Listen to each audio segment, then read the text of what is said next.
오늘 말씀은 말라기 1장 6절에서 14절 보도록 하겠습니다. 말라기 1장 6절에서 14절. 내 이름을 멸시하는 제사장들아, 나 만군의 여호와가 너희에게 이르기를, 아들은 그 아버지를, 종은 그 주인을 공경하나니 내가 아버지일진데 나를 공경함이 어디 있느냐? 내가 주인일진데 나를 두려워함이 어디 있느냐 하나, 너희는 이르기를 우리가 어떻게 주의 이름을 멸시하였나이까 하는도다. 너희가 더러운 떡을 나의 제단에 드리고 드리고도 말하기를 우리가 어떻게 주를 더럽게 하였나이까 하는도다. 이는 너희가 여호와의 식탁은 경멸히 여길 것이라 말하기 때문이라. 만군의 여호와가 이르노라, 너희가 눈먼 희생제물을 바치는 것이 어찌 악하지 아니하며 저는 것, 병든 것을 드리는 것이 어찌 악하지 아니하냐. 이제 그것을 너희 총독에게 드려보라. 그가 너를 기뻐하겠으며 너를 받아주겠느냐. 만군의 여호와가 이르노라, 너희는 나 하나님께 은혜를 구하면서 우리를 불쌍히 여기소서 하여 보라. 너희가 이같이 행하였으니 내가 너희 중 하나인들 받겠느냐. 만군의 여호와가 이르노라, 너희가 내 제단 위에 헛되이 불사르지 못하게 하기 위하여 너희 중에 성전문을 닫을 자가 있었으면 좋겠도다. 내가 너희를 기뻐하지 아니하며 너희가 손으로 드리는 것을 받지 아니하리라. 만군의 여호와가 이르노라, 해 뜨는 곳에서부터 해 지는 곳까지의 이방 민족 중에서 내 이름이 크게 될 것이라. 각처에서 내 이름을 위하여 분향하며 깨끗한 제물을 드리리니 이는 내 이름이 이방 민족 중에서 크게 될 것임이니라. 그러나 너희는 말하기를 여호와의 식탁은 더러워졌고 그 위에 있는 과일 곧 먹을 것은 경멸히 여길 것이라 하여 내 이름을 더럽히는도다. 만군의 여호와가 이르노라, 너희가 또 말하기를 이 일이 얼마나 번거로운가 하며 코웃음치고 훔친 물건과 저는 것, 병든 것을 가져왔느니라. 너희가 이같이 봉헌물을 가져오니 내가 그것을 너희 손에서 받겠느냐? 이는 여호와의 말이니라. 짐승 떼 가운데서 수컷이 있거늘 그 서원하는 일에 흠 있는 것으로 속여 내게 드리는 자는 저주를 받으리니 나는 큰 임금이요 내 이름은 이방 민족 중에서 두려워하는 것이 됨이니라. 만군의 여호와의 말이니라. 아멘. 오늘 말씀의 제목은 주의 이름을 멸시함입니다. 말라기 선지자는 에스라 그리고 느헤미야와 동시대 사람이에요.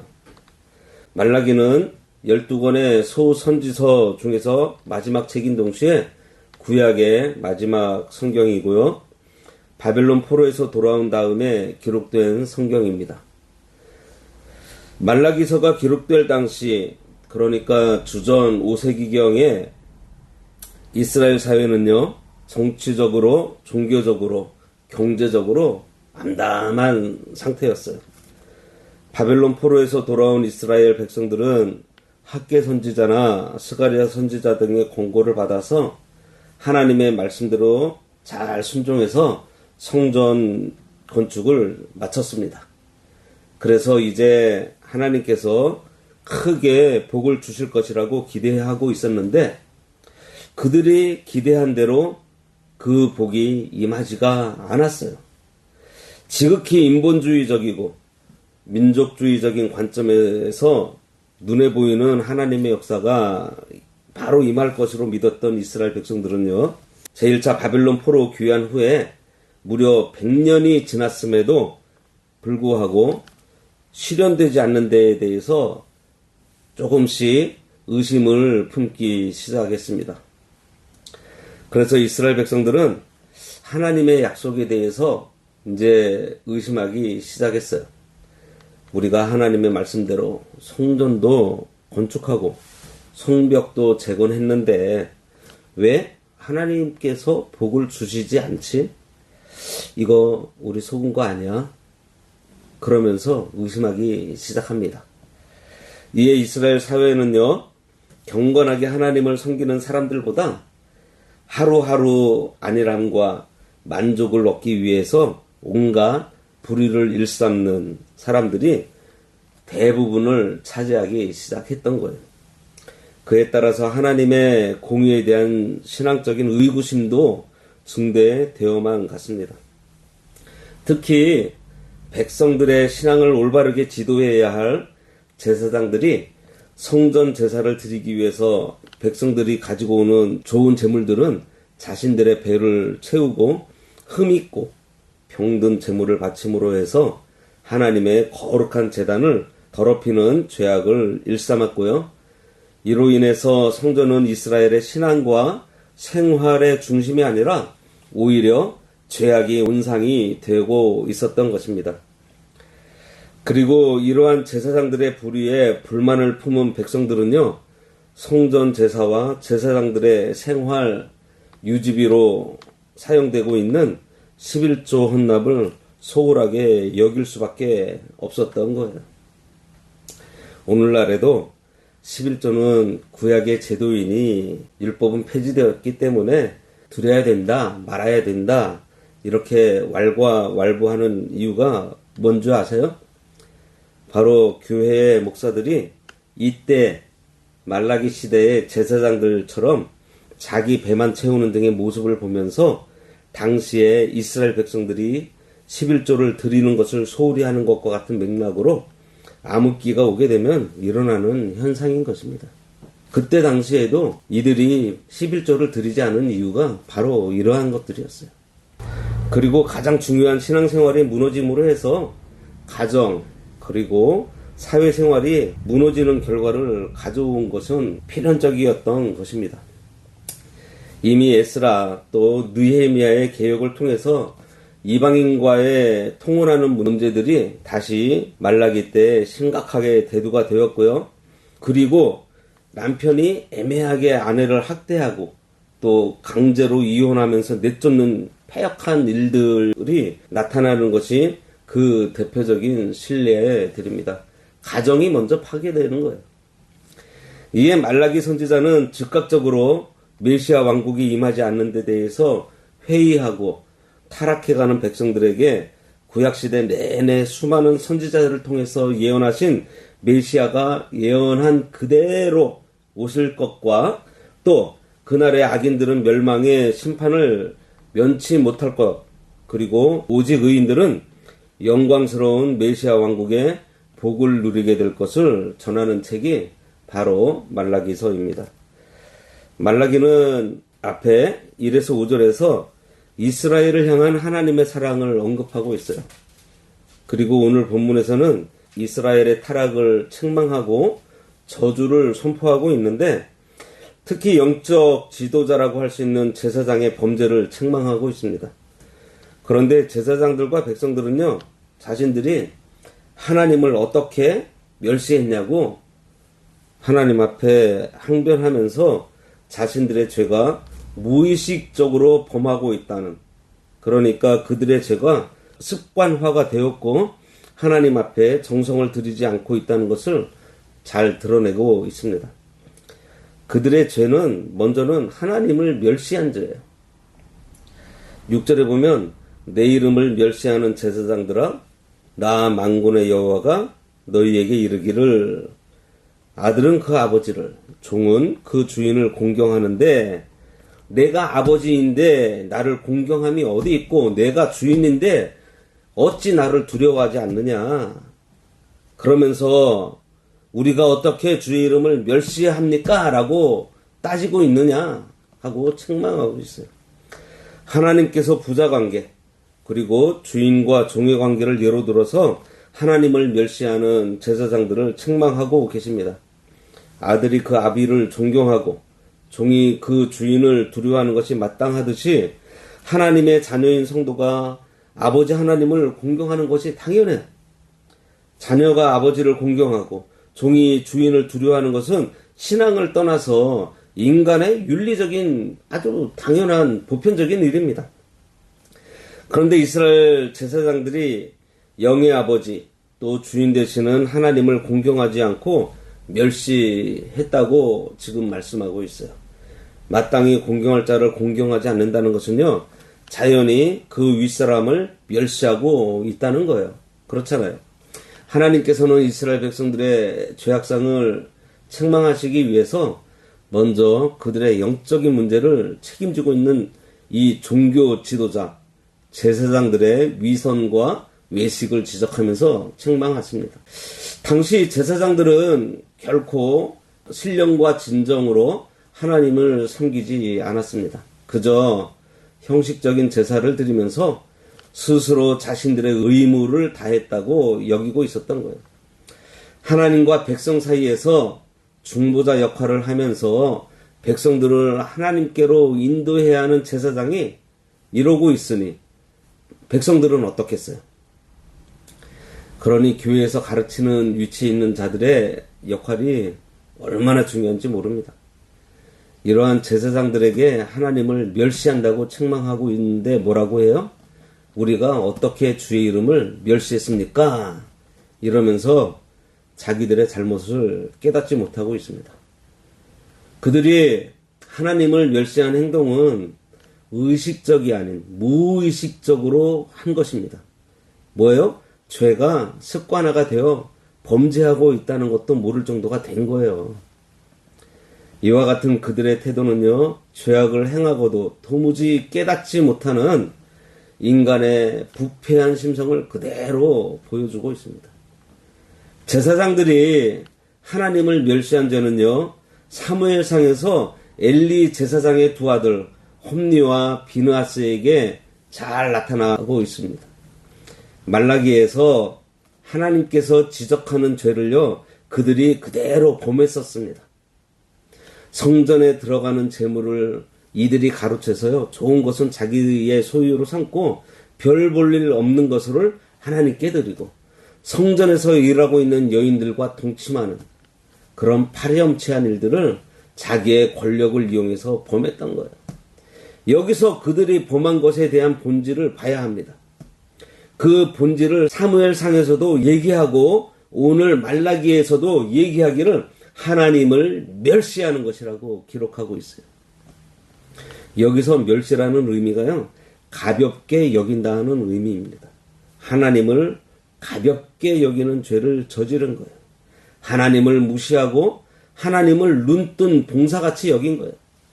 이 죄가 아주 중하다는 거예요. 당연히 교회 밖에서도 그런 죄를 지으면 안 되는데 교회 안에서 그런 죄를 짓는다는 것은요, 뭐예요? 하나님을 무시하는 거예요. 정말 하나님을 가볍게 여기는 거예요. 그래서 내가 그의 집을 영원토록 심판하시겠다고 하나님께서 결론을 내리신 것입니다. 오늘날 우리들도요, 이러한 상태에 빠져 있지 않는지 점검해 봐야 합니다. 성도가 하나님 앞에서 중심을 바로 가지는 것이 무엇보다 중요하고요. 특히 하나님을 경외하는 것이 중요해요. 이스라엘 백성들에게 성전을 재건하는 것은 아주 중요한 일이었지만요. 더 중요했던 것이 뭐예요? 하나님을 경외하며 바르게 섬기는 거였어요. 그런데 그들이 그것을 하지 않았어요. 겉에 보여지는 성전 짓는 것에, 그리고 외식적으로 또 형식적으로 하나님을 섬긴 것을 뭐라고 말씀하세요? 하나님을 멸시했다고 여기시는 거예요. 이렇게 하나님을 공경하기는커녕 멸시했으니 하나님께서 얼마나 진노하셨겠습니까? 여기 보면 제사장들이 잘못 인도해서 백성들을 도탄에 빠뜨렸다는 것을 알 수 있습니다. 바른 지도자를 만나면 신랑 되신 예수님을 만날 수 있게 되지만요, 잘못된 지도자를 만나면 오히려 상처를 받고요, 영적으로 크게 손해를 받게 됩니다. 세상에서 자녀가 잘못하면 그 부모가 욕을 먹게 되고, 반대로 자녀가 바르게 살게 되면 바르게 잘 키웠다고 그 부모의 이름이 높아지는 것처럼, 성도가 하나님의 말씀대로 순종하고 바르게 살지 못할 때 하나님 아버지께 욕이 돌아갑니다. 사람의 죄되는 목적이 뭐예요? 하나님을 영화롭게 하고 하나님으로 더불어 즐거워하는 것입니다. 그런데 하나님을 영화롭게 하기는커녕 욕되게 했으니 목적대로 살지 않은 거예요. 이번에 교육자 수양회를 가면서 택시를 타고 기사님하고 얘기를 하게 됐었는데 예수 믿으시냐 그랬더니 지금 택시 회사에 신우회가 있대요. 개척교회 목사도 있고 장로들도 있는데 그 사람들이 더 양심을 안 쓴다는 거예요. 그 사람들이 더 시끄럽다는 거예요. 그 사람들이 자기 이익만 챙긴다는 거예요. 바로 말세에 일어나는 현상들입니다. 우리가 하나님 아버지를 높이는 것은 하나님을 경외함으로 말씀을 순종하는 거예요. 우리가 말씀대로 살면요, 세상에서 이런 소리를 듣지 않습니다. 우리가 지금 베드로 전서를 오후 예배 때 보고 있는데 거기서 뭐라 그래요? 우리가 제일 처음으로 해야 될 것이요, 우리를 원수로 여기는 저 세상 사람들한테 인정받는 것이 첫 번째라고 했습니다. 초대교회 성도들, 그들을 핍박하는 사람들로부터 인정받는 것이 첫 번째라고 얘기를 하고 있어요.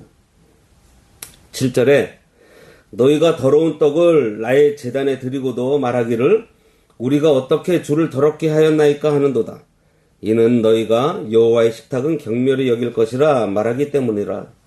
두 번째로는 더러운 떡을 하나님께 드린 죄입니다. 더러운 떡은 정성이 들어가지 않은 떡, 좋지 않은 재료로 만들어서 형식만 갖추어 놓은 떡, 이방 신들에게 제사하고 남은 떡, 인색함이나 억지로 드리는 떡, 자기 명예와 영광을 위해서 바치는 떡, 믿음과 단마음으로 드리지 않고 의식적으로, 형식적으로, 습관적으로 드리는 떡을 말합니다. 하나님을 존중하는 마음이 없으니 헌물도 정성이 없이 드린다는 거예요. 하나님께 헌물을 드리기 전에 드리는 자의 자세가 바로 되어 있어야 합니다. 고린도후서 9장 7절에 헌물을 드릴 때 각각 마음에 정한 대로 하고요, 인색함이나 억지로 하지 말라고 하면서 하나님은 즐겨내는 자를 사랑한다고 하셨습니다. 만유의 주제이시고 이 세상 모든 것이 모두 하나님의 것인데 하나님께서 헌물을 요구하시는 이유가 뭐겠어요? 다 자기 것인데. 그 재물의 많고 적음이 아니에요. 하나님을 향하고 있는 마음을 보시는 것입니다.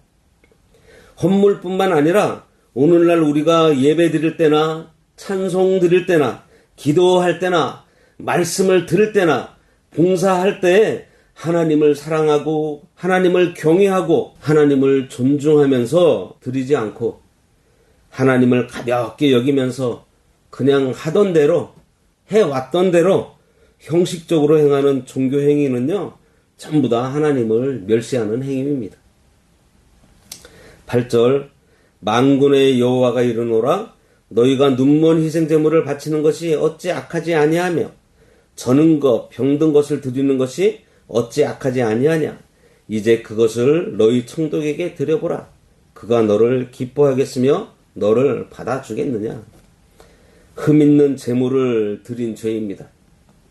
그들은 하나님께 희생의 제물을 바칠 때 눈먼 것, 저는 것, 병든 것, 흠 있는 제물로 하나님께 드렸어요. 레위기 22장 22절에서 25절에 하나님께 어떤 제물을 드려야 하는지 잘 알려주셨습니다. 거기에 눈먼 거, 상한 거, 또 지체에 배임을 당한 거, 종기가 있는 거, 병이 있는 거, 비루 먹은 것을 여호와께 드리지 말라고 했어요. 그 이유는요, 구약시대에 소나 양으로 제사를 드리는 그 제물들이 십자가에서 피 흘려 속죄해 주실 예수 그리스도를 상징하고 있기 때문입니다. 예수님은 죄가 없는 흠 없는 분으로 우리의 죄를 대신 짊어지시기 때문에 그것을 의미해서 흠 없고 순전하고 깨끗한 소나 양으로 제물을 드리게 한 것인데, 병들고 흠 있는 제물을 드린 것은요, 구속의 은혜를 믿지 않고요, 종교적인 행위만 나타낸 제사이기 때문에 믿음 없는 예배이고 예수 그리스도를 멸시하는 행위입니다. 오늘날도 마찬가지예요. 신약 시대에는 영과 진리로 예배 드리는 시대입니다. 그러므로 예배가 영적인 예배가 되어야 하고요. 진리에 맞는 예배를 드려야 해요.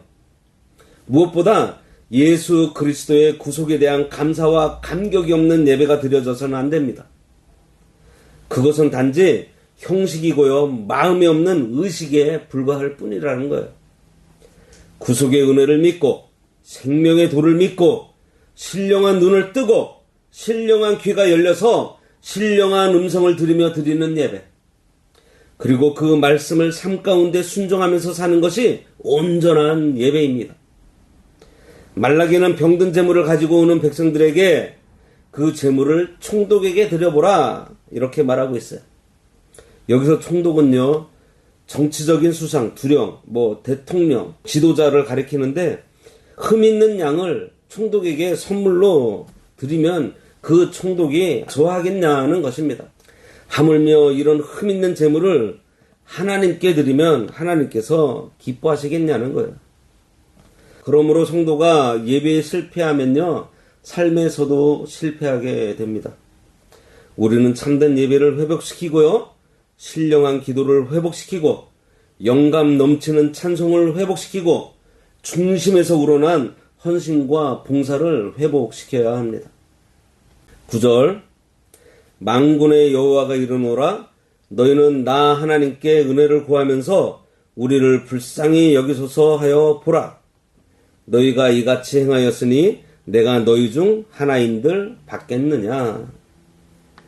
여기 보면 순종도 하지 않으면서 은혜와 긍휼만 구하는 죄를 그들이 범하고 있습니다. 하나님의 말씀은 순종도 않고 하나님의 은혜만 구하고 긍휼을 구하면 하나님께서 주시겠냐는 거예요. 잠언 28장 9절에 보면요, 사람이 계명을 듣지 않고 구하는 기도는요 가증하다 그랬습니다. 하나님의 말씀을 순종하면서 하나님께 제물을 드려야 하는데 하나님의 말씀에 반하는 병든 것, 뿔 부러진 것, 다리 저는 것, 눈먼 것을 제물로 드리면서, 다시 말하면 말씀대로 순종하지 않으면서 하나님의 은혜와 복을 구하니 그 기도에 응답하시고 복을 주시겠어요? 그리고 불순종하면서 드리는 형식적인 제사를 하나님께서 싫어하셔서 차라리 성전문이 닫혀지기를 원하신다고 하십니다. 10절에 보면 만군의 여호와가 이르노라 너희가 내 제단 위에 헛되이 불사르지 못하게 하기 위하여 너희 중에 성전문을 닫을 자가 있었으면 좋겠도다. 내가 너희를 기뻐하지 아니하며 너희가 손으로 드리는 것을 받지도 아니하리라. 아예 제사를 드리지 못하게, 성전에 들어오지 못하게 문을 닫아버리고 싶다는 거예요. 신령과 진정으로 드리지 않고 형식적으로 드리는 예배를 하나님께서 얼마나 미워하시는지 잘 보여주는 말씀입니다. 위선, 외식 이런 데 빠진 제사장들의 출입과 가증한 제사를 막기 위해서 차라리 성전의 문을 닫아버리기를 원하시는 하나님의 이 안타까운 심정이 잘 표현되어 있는 말씀이에요. 이런 일은요, 이사야가 사역할 때에도 이스라엘이 범했던 범죄입니다. 이사야 1장 13절에서 15절에 보면요, 헛된 재물을 다시 가져오지 말라. 분향은 내가 가증히 여기는 바요, 월삭과 안식일과 대회로 모이는 것도 그러하니 성회와 아울러 악을 행하는 것을 내가 견디지 못하겠노라. 내 마음이 너희의 월삭과 정한 절기를 싫어하나니 그것이 내게 무거운 짐이라. 내가 지기에 곤비하였느니라. 너희가 손을 펼 때에 내가 내 눈을 너희에게서 가리고 너희가 많이 기도할지라도 내가 듣지 아니하리니 이는 너희의 손에 피가 가득함이라. 형식적으로 외식적으로 진심 없이 드리는 제사는요, 차라리 드리지 않는 게 낫다는 거예요. 하나님께서 구하시는 것은요, 상한 신령이고요, 영과 진리로 드리는 예배이고 즐겨 드리는 헌물입니다. 이스라엘 백성이 제사를 드리지 않아서 망한 것이 아니에요. 그들이 얼마나 제사 열심히 드렸는지 모릅니다. 어느 민족보다 많은 제사와 예물을 하나님께 드렸는데요, 하나님께서 기뻐 받으시는 진정한 예배를 드리지 않았던 거예요. 오늘날 우리에게 예배를 드리지 않는 것으로 책망하시는 것이 아닙니다. 하나님이 보시기에 합당한 삶과 합당한 예배와 합당한 헌물을 가지고 하나님 앞에 나오지 않는 것을 책망하고 있는 거예요. 11절 만군의 여호와가 이르노라 해 뜨는 곳에서부터 해 지는 곳까지의 이방 민족 중에서 내 이름이 크게 될 것이라. 각처에서 내 이름을 위하여 분향하며 깨끗한 제물을 드리리니 이는 내 이름이 이방 민족 중에서 크게 될 것임이니라. 하나님의 선택을 받은 이스라엘이 회개하고 돌아오지 않고요, 오히려 형식적이고 위선적인 제사를 계속해서 드림으로 하나님께서 이스라엘 백성들을 버리시고 성전의 문을 닫으시겠지만 대신에 이방 민족들을 통해서 하나님께서 영광 받으실 것을 말씀하고 계세요. 이 말씀대로 신약 시대에는요, 복음이 이방인에게 전해지게 되었고 오늘날 우리들에게 구원의 은혜가 임하게 되었습니다. 먼저 믿던 유다 사람들이 하나님을 멸시하면서 참되고 바른 제사를 드리지 않고 하나님을 무시하다 보니 하나님의 뜻을 깨닫지 못해 결국은 예수 그리스도를 영접하지 못하고 십자가에 죽이는 죄를 범하게 되었던 거예요. 지금도 오래 믿고 당연히 하나님을 잘 섬겨야 할 성도들이요, 형식으로 치우치고 하나님을 섬기는데 정성없이 가볍게 섬기고 습관적으로 외식과 형식을 따라 섬기면요, 하나님의 은혜가 이제 막 믿어도 진심으로 하나님을 경외하고 순종하는 성도들에게 돌아간다는 거예요. 그래서 나중된 자가 먼저 된다고 말씀하시는 것입니다. 12절 그러나 너희는 말하기를 여호와의 식탁은 더러워졌고 그 위에 있는 과일 곧 먹을 것은 경멸히 여길 것이라 하여 내 이름을 더럽히는도다. 하나님의 이름을 더럽히는 죄를 범했습니다. 여기서도 하나님 앞에 합당하지 않게 드리는 제물은 하나님의 상을 더럽히고 경멸히 여기는 것이고 하나님의 이름을 더럽히는 것이라고 말씀하고 있어요. 이 말씀은 11절과 연결되는 말씀으로 정결한 제물로 거룩한 예배를 드리는 이방인들과는 달리 흠있고 더러운 제물로 형식적인 제사를 드리는 유대 제사장들의 모습이 폭로되고 있습니다. 그리고 여기 하나님의 이름을 더럽힌다는 것은요, 10계명의 제3계명으로 하나님을 모독하고 멸시하는 행위를 가리켜요. 바로 이런 자들을 하나님께서 정죄하기를 주저하지 않으시는 거예요. 3계명이 출애굽기 20장 7절과 신명기 5장 11절에 나오는데 너는 내 하나님 여호와의 이름을 망령되이 부르지 말라. 여호와는 그의 이름을 망령되게 부르는 자를 죄 없다 하지 아니하리라. 오늘날도 말씀대로 사는 것을 가볍게 여기면서 자기가 의뢰의 말씀을 범하고 가르치는 지도자들이 많이 있습니다. 그것이 바로 하나님의 상을 더럽히는 것이고요, 경멸히 여기는 것이고 하나님의 이름을 더럽히는 것입니다. 하나님의 말씀을 불순종하고 타협하고 양보하고 믿으면서도 괜찮다고 말하고 있는 거예요. 13절 만군의 여호와가 이르노라 너희가 또 말하기를 이 일이 얼마나 번거로운가 하며 코웃음치고 훔친 물건과 저는 것 병든 것을 가져왔느니라. 너희가 이같이 봉헌물을 가져오니 내가 그것을 너희 손에서 받겠느냐? 이는 여호와의 말이니라. 이스라엘의 또 다른 죄는 하나님 섬기는 일을 번거롭게 생각한 죄입니다. 하나님께서 알려주신 규례나 계명, 예배, 11조 생활이나 봉사해야 하는 일들이 번거롭고 짐이 되어서 피곤하게 여기는 것을 말해요. 하나님께 예배를 드리고 제물 드리는 일이 번거롭고 짐이 되며 괴롭다는 것입니다. 하나님을 섬기는 일을 번거롭게 여기면서 드리는 제사는요, 하나님께서 받지 않으세요. 성경 말씀대로 바로 하나님을 섬겨야 한다고 하면 어떻게 그걸 그대로 하면서 살 수 있냐, 그러면서 비웃는 것입니다. 그들은 하나님께 대한 제사의식을 억지로 이행하면서 한편으로는 그것을 경멸하는 마음을 지니고 있었던 거예요. 오죽하면 훔친 물건과 저는 것, 병든 것을 가지고 와서 드렸다고 합니까? 불의하게 얻은 재물을 비롯해서 흠있는 재물은요, 결코 하나님께 바칠 수 없다고 율법에 명확하게 규정해 놓고 있어요. 그러나 하나님께 제사하는 것을 번거롭게 여긴 당시 제사장들은 이러한 흠있는 것을 드리기를 맞이 않았습니다. 하지만 하나님은 그러한 재물은 결코 받지 않으세요.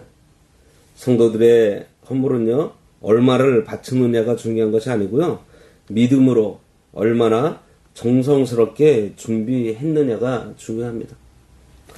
하나님께서 우리에게 베풀어 주신 구원의 은혜를 생각하면 하나님께 드리는 예배마다 감사와 감격이 넘칠 텐데 이를 귀찮아하고 번거롭게 여기며 예배를 드린 거예요. 하나님께 예배 드리는 것을 번거롭게 여기는 것을 하나님께서 미워하십니다. 성도가 믿는 일, 하나님 섬기는 일에 진지함이 없고 예배를 가볍게 여기고 하나님의 말씀을 무시하고 하나님의 말씀을 두려워하지 않고 코숨치고 비웃으면 그 드리는 예배를 받지 않으세요. 오늘날도 예배에 대한 사모함이 없고 말씀에 대한 기대가 없이 번거롭게 오늘 주일이네, 예배당 가서 예배를 드려야 되는 거야, 귀찮아 하면서 나와서 드리는 예배를 하나님께서 기뻐하지 않으세요. 14절 진승 때 가운데서 수컷이 있거늘 그 서원하는 일에 흠있는 것으로 속여 내게 드리는 자는 저주를 받으리니 나는 큰 임금이요 내 이름은 이방 민족 중에서 두려워하는 것이 됨이니라. 만군의 여호와의 말이니라. 하나님께 제물을 양심대로 드리지 않고 속여서 드리는 죄를 범했습니다. 좋은 것은 자기를 위해서 남겨두고 흠있고 상태가 좋지 않은 것으로 하나님께 드린 거예요. 하나님께 제물을 바칠 때는 키우는 가축 중에서 흠없고 제일 좋은 것으로 바치라고 했습니다.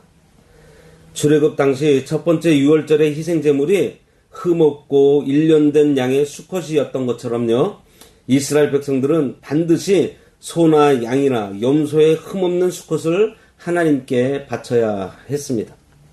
그런데도 이스라엘 백성들은 자기 집에 흠없는 좋은 제물이 있는데도 그게 아까워서 흠 있는 것, 가치 없는 것으로 바쳤던 것입니다. 여기서는 속여 드리는 자라고 했는데 이전 성경에서는요, 사기하여 드렸다고 해서 그 죄의 중함을 더 강조하고 있어요. 좋은 재물이 있음에도 흠 있는 재물을 드린 것은요, 사기치는 것과 같은 죄라는 거예요. 어떤 이유와 핑계를 대더라도 하나님께서 친히 정하신 방법에 따라 섬기지 않고 인간적인 방법과 수단을 동원하는 것은요, 하나님께서 받지 않으십니다. 그러므로 성도들은 결코 하나님께서는 속지 않으시는 분이라는 사실을 명심해서 스스로 속이는 일이 없도록 조심해야 합니다. 오늘날 성도들이 자기와 자기 가정을 위해서 아낌없이 물질을 쓰면서 하나님께는 쓰지도 않고 남은 것으로 드리는 경우가 많이 있어요. 우리가 손님을 대접할 때 먹다 남은 음식을 대접하지 않고 미리 손님 것을 따로 준비했다가 손님이 오면 내어오는 것처럼 하나님께 드리는 것도 그런 마음으로 드려야 하지 않겠어요? 특히 여기서 하나님을 속이는 자는 저주를 받을 것이라고 강력하게 경고하고 있습니다. 하나님께서는 양심을 쓰지 않고 믿음으로 드리지 않는 제사와 제물은 오히려 하나님의 진노를 가져온다는 사실을 알려주고 있습니다. 하나님을 속이며 드리는 자가 저주를 받게 되는 이유가요, 여호와 하나님은 큰 임금이고 여호와의 이름은 열방 중에 두려워하는 이름이라고 여기 말씀하고 있어요. 누구든지 여호와 하나님을 높이지 않고 두려워하지 않고 그 하나님께 영광을 돌리지 않으면 저주를 받습니다. 참으로 하나님의 거룩하신 이름은 어떤 누구도 절대로 멸시할 수 없는 이름이고요, 지상의 모든 피조물로부터 찬양과 경배를 받으시기에 합당한 이름이 우리 하나님의 이름이에요. 우리가 하나님을 높이지 않는다고 하나님께서 낮아지지 않으세요. 모든 민족 위에 가장 높고 큰 임금이시고 열방의 주제이시고 그러한 하나님을 속이면 다 드러나게 되어 있어요. 그래서 모든 민족들의 조롱거리가 되고 비참한 상태에 빠지게 된다는 것입니다. 다들 알고 있는데 오늘 본 이 6가지 외에도 말라기 선지자는요, 말라기서를 통해서 이스라엘 백성들의 죄를 지적하고 있습니다. 교만하지 말 것, 배우자에게 괴사를 행하지 말 것, 11조를 드려야 할 것 등등을 말씀하고 있어요. 말라기서가 오늘을 사는 우리들에게 교훈하는 것이 있습니다. 말라기서 이후에 예수님께서 초림하셨어요. 그 시대상과 오늘 시대상이 비슷합니다. 예수님이 오실 때가 되었다는 거예요. 말라기 이후에 하나님께서 선지자를 보내지 않으시고요, 어떠한 말씀도 해주지 않으셨어요. 그 시기를 신구약 중간기라고 하는데 어떤 분들은 암흑기라고 얘기를 합니다. 갈 길을 알지 못하는 그러한 상태에 있을 때 예수님께서 오셨다는 사실이에요. 우리도 말라기 시대의 성도들처럼 꽤 열심히 하나님을 경외한다고 하면서 복을 받지 못하는 자들이 아닌지 우리 자신들을 잘 살펴보아야 하겠습니다. 우리 신앙생활을 하나님께서 기뻐하시는 뜻을 따라 순종하고 또 영적 성장을 이루고 영적 능력을 발휘하는 사람이 되어서 하나님을 기쁘시게 하는 삶을 살아야 할 것입니다. 그리고 영과 진리로 하나님을 경외하고 공경하는 심령, 진실된 마음으로 예배드리고 기쁜 마음으로 헌금을 드리고 예수님처럼 온전히 순종함으로 하나님을 섬겨야 하겠습니다. 우리의 삶은 불순종하면서 하나님의 은혜만 구하고 하나님의 긍휼만 구하고 있는지 우리가 살펴보고 신앙생활하는 것을 번거롭게 여기고 있지는 않는지 돌아보고 양심을 쓰지 않고 하나님을 속이려고 하지 않았는지 돌아보아야 하겠습니다. 예배생활, 말씀생활, 기도생활, 봉사하고 전도하는 모든 신앙생활을 할 때 본문에서 지적한 대로 내가 외식적으로, 형식적으로, 습관적으로 하고 있는지 돌아보고 만약에 그러한 자리에 있다면 회개하고 돌아서서 이제는 하나님을 기쁘시게 하고 하나님께서 인정하시는 길을 걷는 우리 모두가 되기를 주님의 이름으로 축원합니다. 기도하겠습니다. 하나님 아버지, 선민 이스라엘이 예수님께서 초림하시기 전 구약 말기에 하나님을 멸시하면서도 우리가 어떻게 주의 이름을 멸시했습니까? 하며 하나님께 반문하는 그 모습이 우리라는 것을 깨닫게 하시니 감사합니다. 형식적인 예배와 하나님 말씀을 자기에게 유리하게 적용하며 하나님의 이름보다 자기의 이름을 높이고 하나님보다 돈과 재물과 명예를 더 사랑하며 영적 간음으로 하나님의 진노를 사서 책망받고 있으면서도 여전히 하나님을 멸시한 적이 없다고 자신하는 우리를 불쌍히 여겨 주시옵소서. 용서하여 주시옵소서. 아버지 하나님, 이제는 저희들 진심으로 하나님을 예배하며 온전한 신앙생활을 함으로 해서 하나님께서 인정하시는 의인의 길을 걸어갈 수 있도록 우리들의 발걸음 하나하나를 지도하여 주시옵소서. 예수님의 이름으로 기도드리옵나이다. 아멘.